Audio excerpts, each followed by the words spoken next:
What's up, good people? Mark Holmes here, and as always, I want to thank you all for watching, commenting, subscribing, and being part of the Joe Boo Sports Report, as well as my day job, as well as my cooking channel. We got you covered. You come in hungry, you leave being fed. So I'm in here in my workshop. I realize how blessed I am that every day I can come out here in my workshop and I get to play with wood. Pause. Seriously, I love working with wood and getting a chance to be creative. And in some ways, when I build stuff, this is giving a piece of me back to others. This butcher block right here is for a special fan that went out of his way and did something special for me. And that is Johnny White. Shout out to Johnny White. He ended up sending me those Cowboys coins downstairs that I have in the display case in my man cave. That will always be a treasured piece. And as a thank you, I want to give him a little piece of me in a butcher block here that he'll be able to use hopefully for a long, long time. So now begins the off season, or should I say the no game season, because it's not really an off season because there is so much stuff that has to be done. There's actually going to be more to talk about over the next month than probably during the season, because they're going to be shaping the team for next year. Today begins the waiver wire, and we know that the countdown clock for veterans is the 16th of March. If you're still on a roster on the 16th of March, then your contract is fully guaranteed. So there's veterans out there that teams are looking at and saying, bro, you cost too much money, we got to get rid of you. One person that we hear that they don't want to pay the money for is Carson Wentz. That Carson Wentz, they hope to trade him, but if they can't trade him, they may release him. Either way, Carson Wentz is going to find a new home.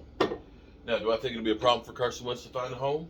Probably not, because there's so many teams out there that are quarterback needy. This draft, from what we're told, is not a good draft for quarterbacks, which means then probably two of them will end up being Hall of Famers, because we know how the forecasters are on predicting all this stuff. Be that as it may, when you think about teams like Washington, who've already said we're going to explore getting a veteran quarterback, we'll be looking at trying to trade for one, or to pick up one in free agency.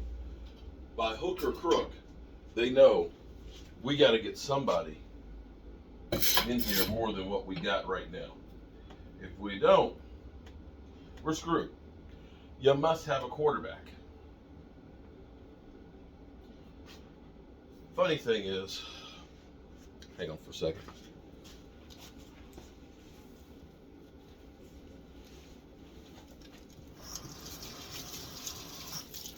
Funny thing here is,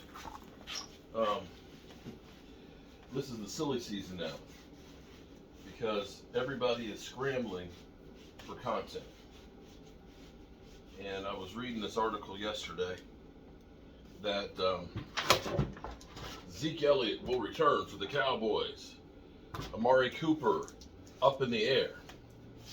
And I'm sitting here thinking, okay, where's the story here? Here's the reality of Zeke Elliott. Jerry Jones does what Jerry Jones does. And through the course of time, the Cowboys always think we cannot live without this player. Okay? We can't, or as Cowboy fans, we worry about a player coming back to bite us in the ass. You know, so we had Cowboy fans that were going crazy yesterday because Woozy was making tackles. We let that guy go. And the question you have to ask is this. Here's the question. Was a Woozy making plays because now he is a better player than he was here? Or is he being coached and used to his strengths? See, that's the problem that we've had with the Cowboys. Is the Cowboys for too many times, for too long, always seem to forget about what somebody can do well and get away from it. They'll say, yeah, that's cool that you can do that, but we want you to do this instead. And it's like, now I got to learn something I know nothing about.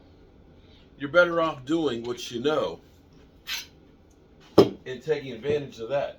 Taking a little piece from this guy because he does this well and that guy that does that well. Instead of saying, yeah, forget about what you can do good. Do this instead. That's where they fuck up. The second part of it, I believe the problem is because we believe in our guy so much. You've heard Stephen Jones say, we believe in our own players.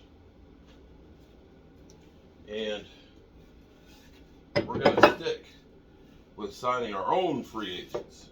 We want our guys back. Well, the NFL's a copycat league. Here's what's funny. You look at the last Super Bowl champions. Last Super Bowl champions, guess what? The last two. Those guys, you could almost say, bought the Super Bowl with free agents.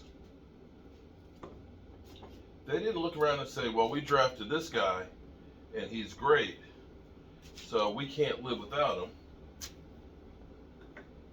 They took chances to bring in people that they deemed what they need.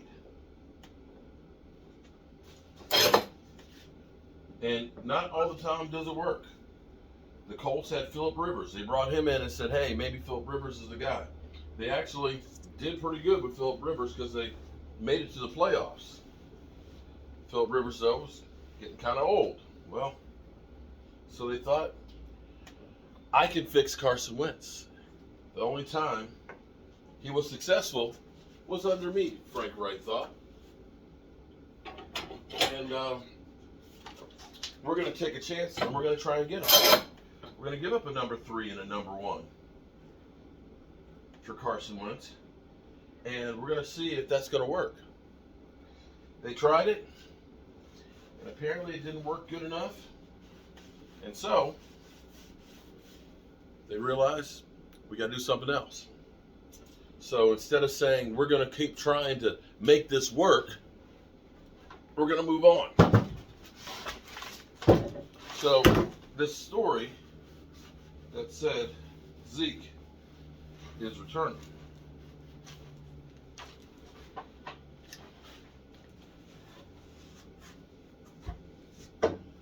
Here's the problem, or here's why that's not breaking news. Zeke Elliott, because of the contract that Jerry gave him, is an $18 million cap hit for us for next year. Zeke Elliott averaged about 56 yards a game last year. It's not great. The worst of his career. And running backs don't have a long shelf life that aren't named Frank Gore.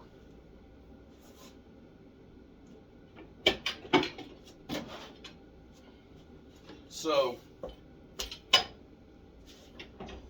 Jerry Jones, in his ultimate wisdom, signed Zeke after saying Zeke who to that big-ass contract.